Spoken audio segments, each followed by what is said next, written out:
واہ،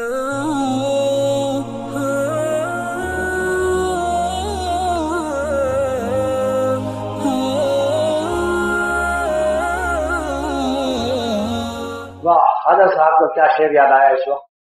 ہم تم ہی بس آگاہ ہیں اس ربط خفی سے. فرماتے ہیں اللہ ہمارا دل جانتا ہے اور آپ ہی جانتے ہیں. آپ اپنے بندوں کو جو خاص تعلق عطا کرتے ہیں باطن میں اور قلب میں، اس کو کوئی دنیا سمجھ بھی نہیں سکتی. جاننا تو درکنار، سمجھنے سے بھی قاصر. اگر دنیا جانتی تو کوئی کافر نہ رہتا دنیا میں.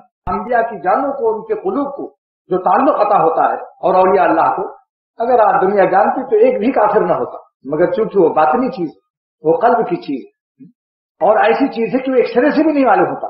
اگر ایک سرے بھی کر لیا جائے تو بھی تعلق میں اللہ کی نشانی نہیں ہو سکتی. ہاں، وہ دل ہی محسوس کرتا ہے. اس لیے اس کے اخلاق و اعمال کی بلندیاں بتاتی ہیں کہ اس کا تعلق اللہ سے. جہاں غصے کا موقع آتا ہے وہاں اس کے ضبط سے پتہ چلتا ہے کہ اس کا تعلق کہیں سے. درباری آدمی جہاں اس کو جان دینے کا معاملہ ہوتا ہے جہاد میں، وہاں اپنی جان دے کر وہ ثابت کرتا ہے کہ ہاں ہمارے دل میں اللہ تعالیٰ کے ساتھ تعلق.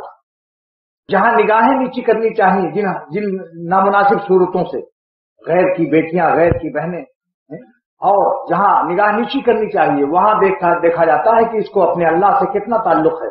یا دل کا غلام ہے، نفس کا غلام ہے، یا اللہ کا بندہ ہے. کس کا بندہ ہے؟ یہ نفس کا بندہ ہے تو دیکھے گا. اگر نفس کا بندہ ہے، نفس چڑھا ہوا ہے اس کے اوپر، تو خوب ٹکٹکی مار کر دیکھے گا، گناہ خریدے گا، لعنت لے گا. لعن اللہ الناظر والمنظور الیہا.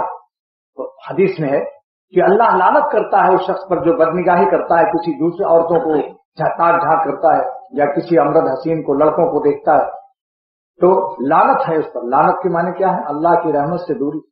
اللہ کی رحمت سے دوری، نفس سے حضوری ہو رہی ہے اور اللہ کی رحمت سے دوری ہو رہی.